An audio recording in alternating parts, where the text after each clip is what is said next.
Good morning. Welcome to this talk. I'm Laurent. I've been working at Odoo for the better part of a year now, and I'm a client solutions developer, which means that I'm a technical consultant in the PS Tech department. Today, we're going to talk about how to interact with your Odoo database using the RPC API. First, we'll see what's the RPC API and what's the Odoo Client Library. Then we'll see how to use them and some good practices and tips and tricks. So the RPC API and the Odoo Client Library. What are those two things?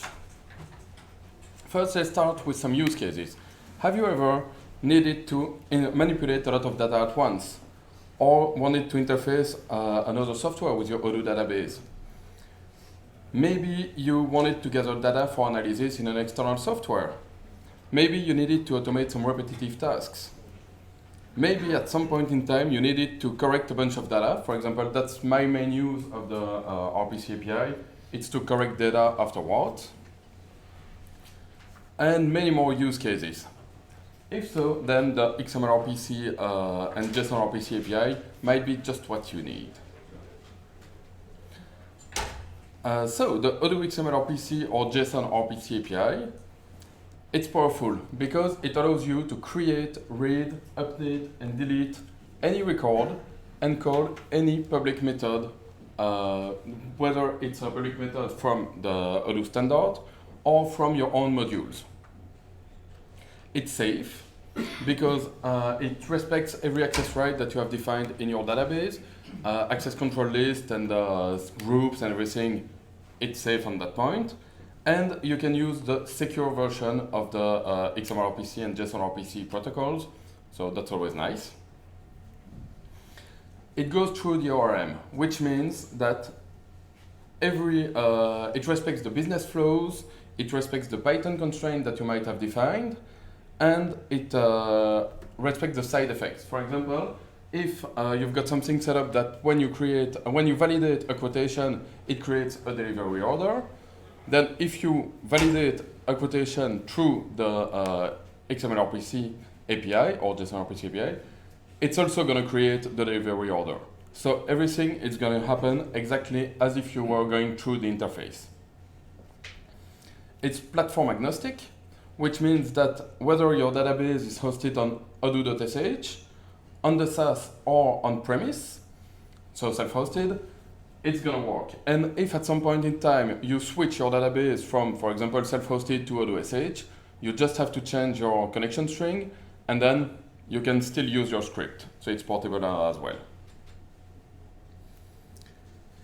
It's language agnostic, which means that you can use the data API from any language you want, whether you prefer to use it in Ruby or Java or Python or whatever, using an appropriate XMLRPC or JSON-RPC library. The drawback of these advantages is that it's low level and it's quite time consuming to write. If you're interested, you can find more information about the API itself on the documentation on odoo.com. The Odoo Client Library, that was formerly known as the OpenRP Client Library. It's a Python library that is a wrapper around the XMLRPC or JSON-RPC API. It's got a user-friendly syntax, it's Python 3 friendly, and you've got complete control on database calls. You know exactly what happens behind the scene.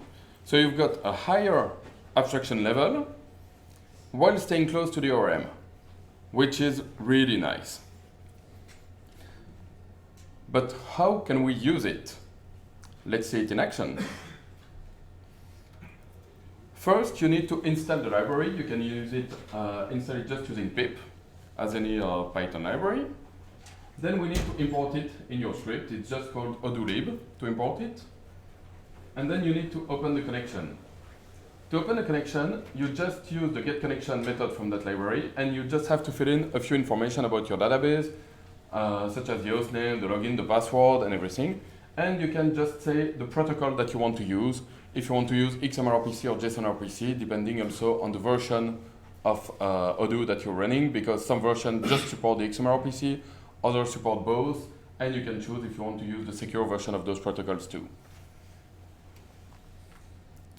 Then, once we've got a connection, let's say we want to create a customer.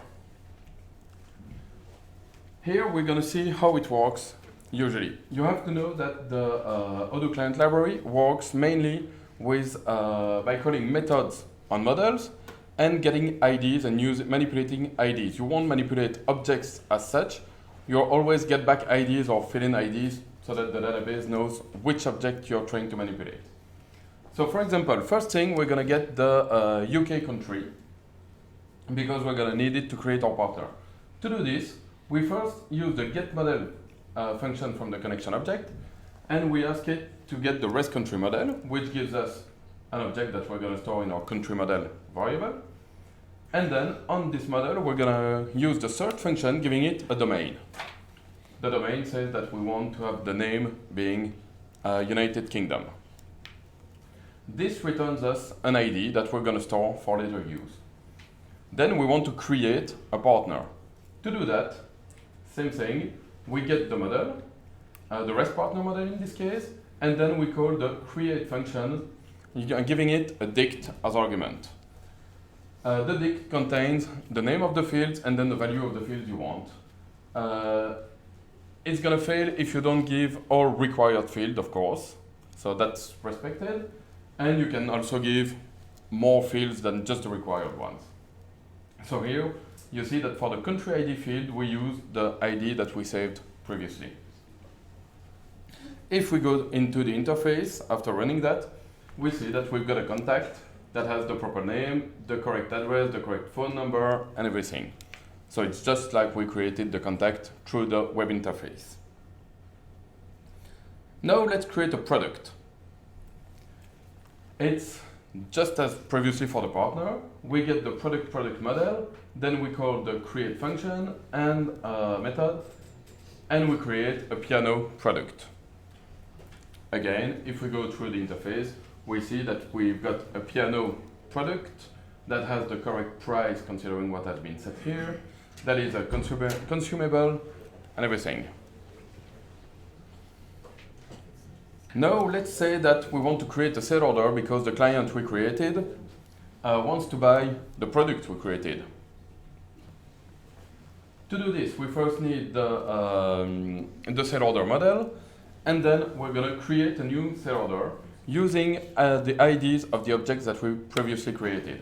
Because we save them into some variables, and then we can use them for the partner ID and the product ID.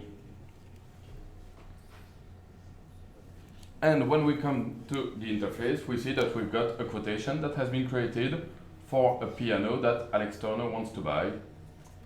And the taxes have been calculated just like through the web interface again. Now, Alex Turner has decided that he accepts the quotation and wants to buy the product, so we're going to validate it. It's really easy. We just call the action confirm method on the sale order model for this specific sale order. The difference between calling this when writing a module or through the RPC is that here we call the method on the model, giving it the ID of the object. If we were in a module, we would do just the object dot action confirm, and it would have the object. The action confirm method is the method that is hidden behind, that's called when you click on the confirm sale order on the confirm quotation in the web interface. So everything that's triggered when you click in there, click on that one in the interface, will also be called here. And as we can see here, we've got a delivery order that has been created automatically. We've got the taxes calculated, we've got the status has been changed, so it's been confirmed exactly as if we click through the interface. So you see the Odoo Client Library is really easy to use once you just get the grip that you call method on models, giving it IDs and getting IDs back and not objects. Do we have any good practices or things to avoid when using the Odoo Client Library? Of course, yes. The first thing is to create a dedicated user for recurrent scripted use. If your script is going to live on a server, don't just put the admin password in a script and leave it there. If it's just for one time, you can use the account you want and just delete it afterwards. When you leave your script on a server and call it frequently and whatnot, just create a dedicated user and you give it just the needed rights. It's just a matter of security. You need also to be extra cautious when you're writing a module. And that's not just when you want to use the RPC API, but always when you write an Odoo module, you have to know that every public method can be called through the RPC API. So just keep that in mind when you're writing a module and decide which method you put as public or private, because every public method can be called and might be called at some point. When you're doing searches, use domains, because there's no point in getting the whole data set and then filtering it in your script.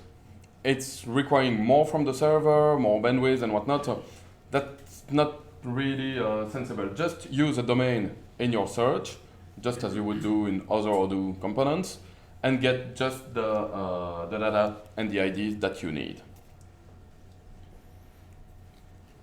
When you need to load or export data,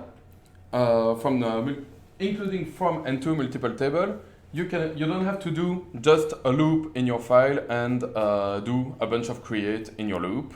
That won't be really efficient.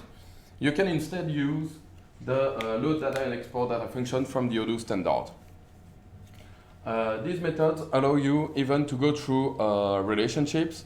For example, if you've got a field partner ID in your table and you want the name of that partner, you can use the slash notation.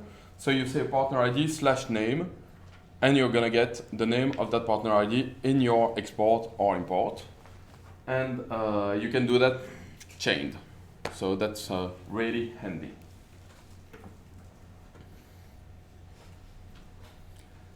In conclusion, we see that the API is powerful and it's safe because it respects every business flows, it respects the access control list, it respects all those things. We see that the Odoo Client Library is user-friendly and lets you know what happens behind the scene. That's really important because you don't have a lot of chain calls to different functions, and when you don't know what's happening and which functions are called, then you lose track of what's happening. Here, you call a method, give it IDs, get IDs back, and then you do multiple calls if you need, but you don't chain them, which means that you keep control of what's happening, which is really what you need and what you want. So you won't get lost in your script with multiple calls and the ORM getting lost also. And yeah, the Odoo Client Library and the API both go through the ORM, which is what you want when you do some scripting to interact with your Odoo database, because the ORM is the key part of Odoo that's going to make sure that your business flows are really respected. Thank you.